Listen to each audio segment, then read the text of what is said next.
Hi class, we are so excited to be presenting to you today. We wanted to introduce ourselves, but first we wanted to thank our professor, Holly Sue Hatfield. We're so grateful for her teaching us during this time. I'm sure it hasn't been easy with COVID, and we just sure appreciate you. With that being said, we wanted to discuss our topic. Can economic growth be sustained in the future in the United States? Also, should growth be our primary policy objective? You will now hear from each and every member in our group, and we will start off with Ethan. Ethan, take us along. Hi, my name's Ethan Nielson, and I'll be discussing whether or not we should be prioritizing growth in the United States economy. So the United States is unique in that it has the largest wealth distribution of any OECD country in the world. Currently, families who own about $20.6 million in wealth qualify as part of the 0.1% of Americans, and they have averaged a wealth share of 25% from 1913 to 2013. This group only accounts for about 160,000 families, and they've maintained their wealth share through unique investments that are not normally possible for the standard investor and are really just limited to, if you have a lot of money already, you can access these type of investments, and so it furthers that inequality. To put it in number terms, in 2012, the bottom 90% of Americans owned approximately 23% of the money supply. And as of 2019, the bottom 65% only accounted for 10% of what was left. On this slide, we can see the mean income is almost 4 times the median level. From 1962 to 1995, there's about a 50% increase in the mean income, or $60,000, while the median only increases about 33%, or about $8,000. On top of that, from that bottom line, we can see that the percentage of the population that owns no wealth has nearly doubled. And this is really discouraging because it means that our wealth distribution is extremely skewed towards the top, and any real growth that we experience in the United States will primarily benefit these extremely wealthy families. With this considered, it'd be in our best interest to fix the current distribution of wealth and the policies that go into what has created this distribution and inequality, so that when economic growth is achieved in the future, it is more evenly distributed. Hi, my name is Caroline Crockett. I'm going to give a little overview of what of part of our question, and that is, can economic growth be sustained in the future in the U.S.? So from what I could find, the answer is simply no, not at the rate in which we are currently growing. So the main reason being the environmental ramifications that would occur if the U.S. were to continue to grow in the rate that it is currently going.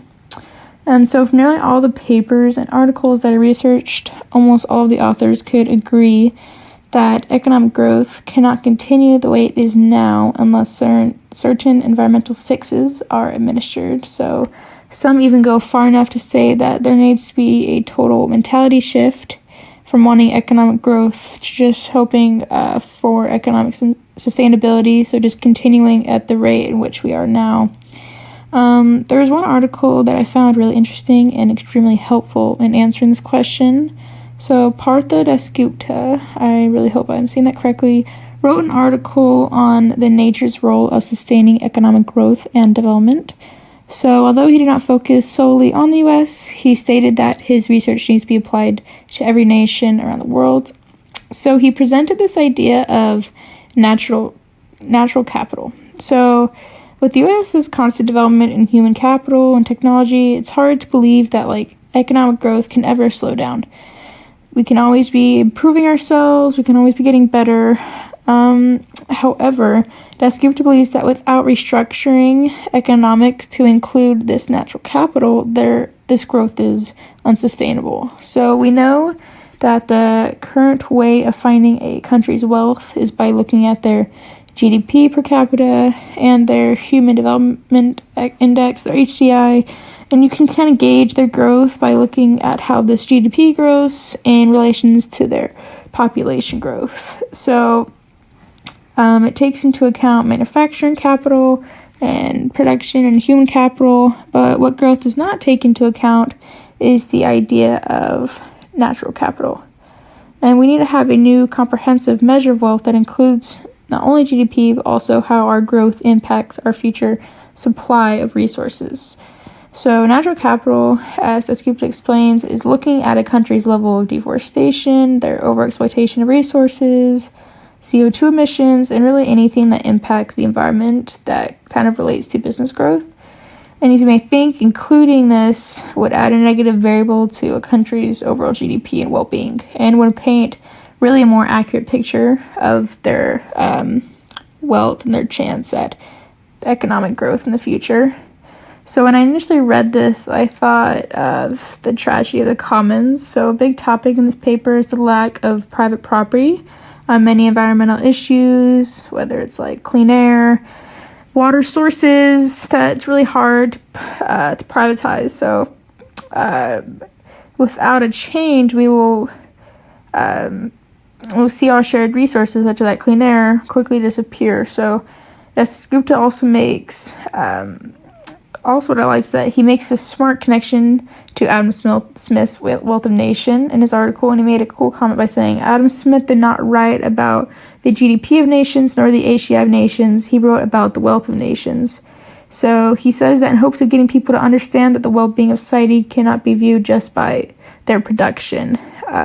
And he said at the end of his paper, one of the most important problems we economists face today is to find more effective ways to quantify the progress and regress of nations. So as long as we rely on GDP and HDI and the many other ad hoc measures of human well-being, we will continue to paint a misleading picture of economic performance. So overall, Dasgupta provides an interesting view on sustaining economic growth in the future and what needs to be improved to do so. However, he doesn't provide specific ways in which to fix a situation.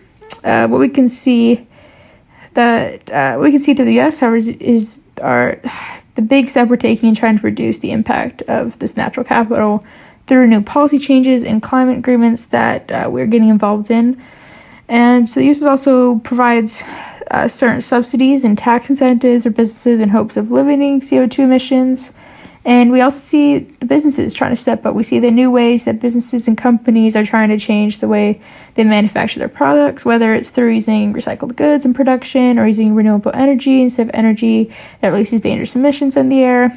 And I think that if we continue to see these certain changes that are being added to the U.S., there's no reason to believe why economic growth cannot be sustainable in the future.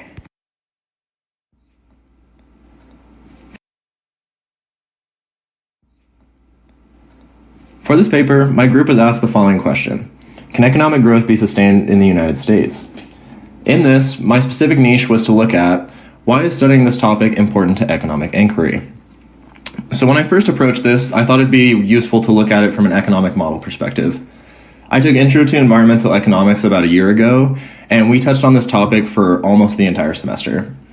Essentially, neoclassical economic models have not accounted for environmental costs throughout history. Due to this, natural resources are slowly dwindling, and capitalism is now on a path of self-destruction. Like a lot of my classmates have mentioned, in order to sustain capitalism, we must look to new economic models and new ways to measure growth. Otherwise, we are on a path that is not going to work.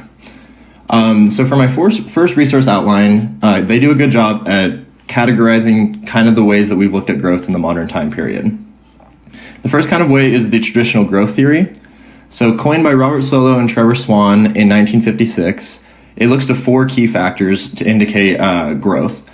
First is capital outflow ratio, second is human capital per person, third is research intensity, and four is the total number of people within an economy.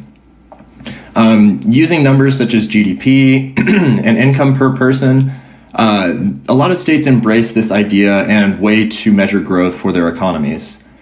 It was very influential throughout the Cold War, and while it was good for a time, it was critiqued going into the 1980s and into the 2000s.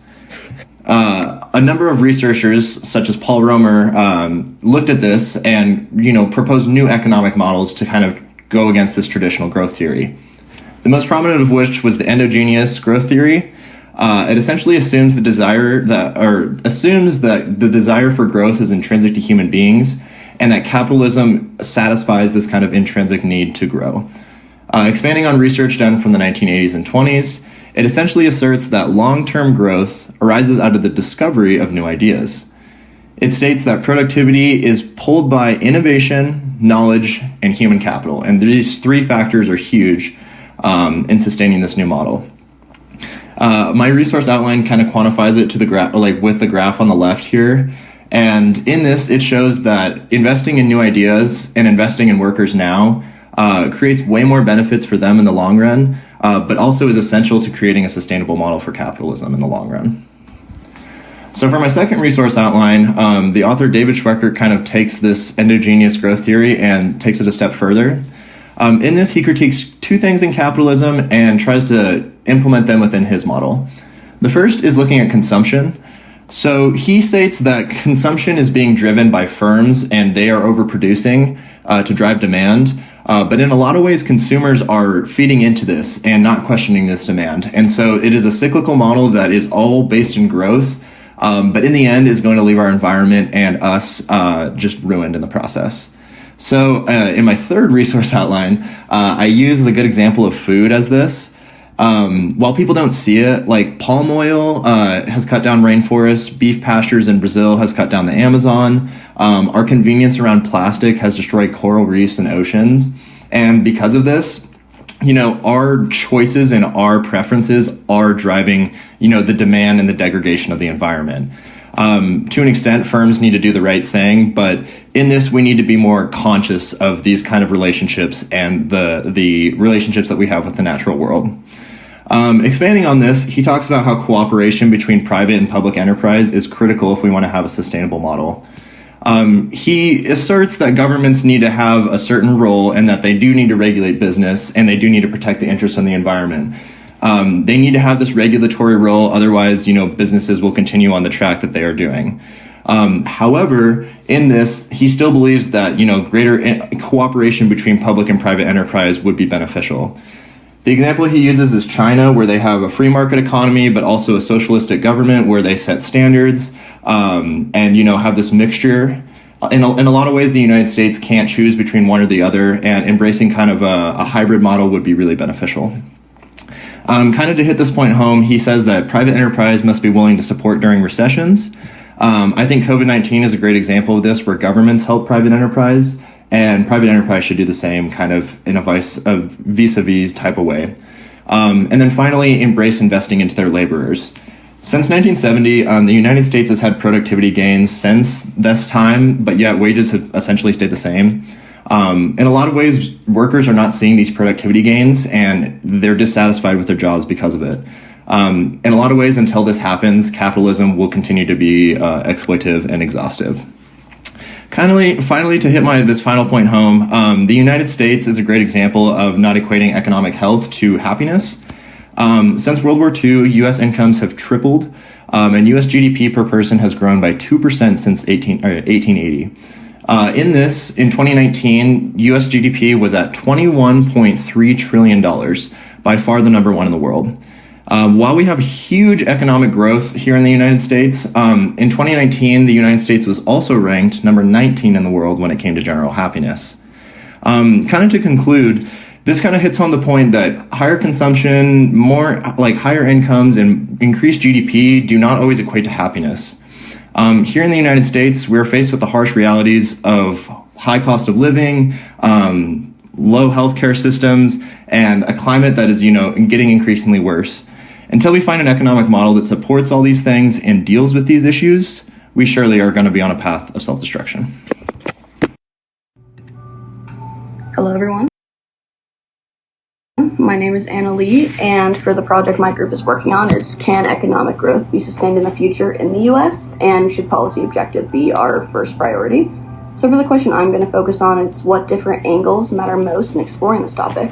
I decided it would be most efficient to break it down into three main categories that I think are the number one problem that we're facing right now, and for those I did policy control. So to start, it's important to create regulations that can impose sustainable standards. Examples could be, cutting down less trees, wasting less food in the United States, regulating fishing, having farms switch to different fertilizers that eliminate runoff and pollution.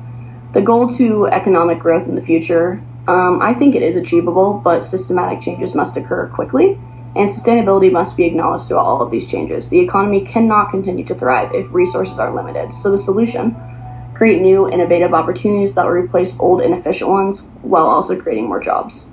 Some new policy changes that I found efficient that have been talked about in the past are the Paris Climate Agreement and green taxes, which both help keep big industries responsible for their pollution and able to control them in a more sustainable way.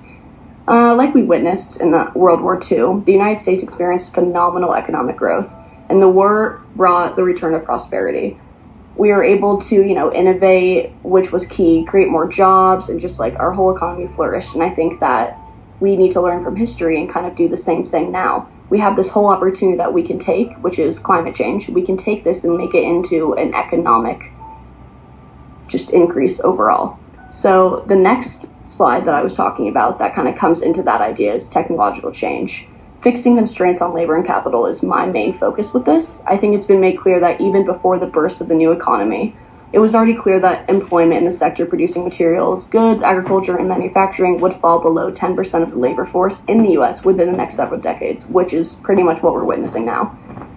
During the current 2021 recession caused by the COVID-19 pandemic, millions of people have lost their jobs. Certain businesses had to cut their production and employment. While doing so, they found new technology that could replace these workers. So even though people are unemployed, they don't even have these jobs once the pandemic is over to go back to because they've just innovated and they've grown as a company and they're just replacing the human labor force with technology, which is a huge problem because we need to meet in the middle. Technology cannot replace human labor force. We need to use it responsibly and create new innovations that require labor so people will still have enough utility to consume. Because if people do not have an income, they won't consume and then, obviously the whole economy is just going to crumble. For the service sector, productivity continues to decline, which is beneficial for the environment because fewer resources are being used, which could result in limiting damages to the planet's biodiversity. But our economic growth has started to plunder alongside it. Even if one sector does not achieve productivity growth, the whole system will slowly come to a halt.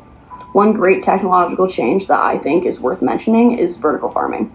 It often incorporates controlled environmental agriculture, which aims to optimize plant growth and soilless farming techniques. It's innovative, it uses less water, it creates more jobs, and it pollutes way less. Not to mention it gives people who don't have a lot of money the chance to get food because they're kind of moving around and putting these vertical farmings in places where people don't have access to like homegrown veggies. So this could be like a whole big thing. My next thing is development, which kind of falls into that. We could hope to see low-income countries prioritizing environmental protection plans while developing, reducing their environmental problems in the future, and avoiding big dilemmas like we have seen in our developed country. See, the thing with underdeveloped countries is they have this opportunity to grow and develop with sustainable alternatives, which we never started with, so they can totally avoid this problem that we are now seeing. The technological intensity of products reduces energy consumption, which is related to restructuring of energy-intensive industries into more advanced energy-saving ones with higher value added per unit of product. So I think the kind of goal is to conserve energy, making the product more valuable and also more, sustainable overall. So I do think economic growth can be sustainable in the future, but I think a lot of things need to change and a lot of policies, development, and technological innovations need to all be put into place. And all carry the same values that sustainability is the key problem. And if we don't figure this out, then the economy will no longer be able to boom because all our resources will be gone. So thank you. And that's my point of view. Hi class, this is Nick Erickson. Today I wanted to discuss how growth can be sustained in the United States economic future. I also wanted to discuss past examples of history that will lead to future growth. During this time, I would like to discuss 3 topics. First one, what can we learn from history? Second, how has growth in the past been stimulated? And the third, where does growth in the future lie for the United States? The first one, what can we learn from history? Currently, we are in the middle of a COVID-19 pandemic. Right now, the economy is taking a very hard hit. In fact, during the first quarter of 2020, growth declined by 5%, and in quarter 2, the economy contracted again by a record 31.4%. We are living and learning from history as we speak right now. However, with that being said, recessions come and go. It's a topic of economic concern, but we probably should focus more on the growth and less on the gloom, in my opinion. On the previous slides, there are charts representing the United States economic past and expansion. In figure 1, we see that we just barely got out of one of the longest economic expansions in history. So while we're in the middle of the COVID-19 pandemic, it's important to note that recessions only last about 15 months. Let's discuss why I think recessions don't actually last that long in America. In my first resource outline, I discussed the level of working activity among Americans. And I wanted to quote, "In the last 2 decades, the index amounted to an average of 62 to 64% of the population in the working age, according to the Department of Labor in 2010. While in other countries like Great Britain, Germany, and France, it was much lower. I believe that America is strong because of the working activity among Americans. Let's discuss the working Americans and each one of these historical time periods. This will be brief, but the Industrial Revolution brought a technology and manufacturing that we've never seen before in the United States. The Roaring 20s, there was a 42% growth in the economy. The modern auto and airline industries were built, and there was just the United States victory in World War II, which ultimately led to a substantial growth. Post-World War II, people were buying homes, mass production and innovations were booming. And in the 1950s, the economy was stimulated by 37% growth. A lot of this was to do with the GI bills that gave affordable college and education. There was cheap oil and also commonly advances in technology and science. And of course, the 1990s, which most of us are from. The technology boom was the major factor in boosting and creating the economy during the 1990s. And now we're here at the current economic status, and we're looking forward to the future economic status of America. There are always 2 sides of the coin, one being positive, one being negative. Let's talk about the negative, or the possible downfall of future growth of the economy in America. Well, one is wages and incomes continue to stagnate as working Americans struggle to maintain living standards, especially those with children. There are wage gaps between white workers and workers of color. Public investment as a share of GDP is at its lowest level since the end of the Second World War. And one of the scariest ones is the current economic expansion has brought no substantial boost to productivity, innovation, and capital investment, limiting its potential for future growth. But I truly believe that the United States is in a great position to grow. It is looking very positive. In fact, each year the United States produces more and more per person than any other advanced economies. And I truly believe the 10 reasons to the right on this slideshow are great examples of why we produce more in the United States and the future growth of the United States. We have an entrepreneurial culture. We are favorable in regulatory environments. We have a smaller size of government than in other industrial countries. We have a decentralized political system. We have all these things going for us, and I believe truly that this will lead for future economic growth. Thanks, class. We are super excited about where the future growth of the United States economy lies. We appreciate you watching, and we hope you have a great day.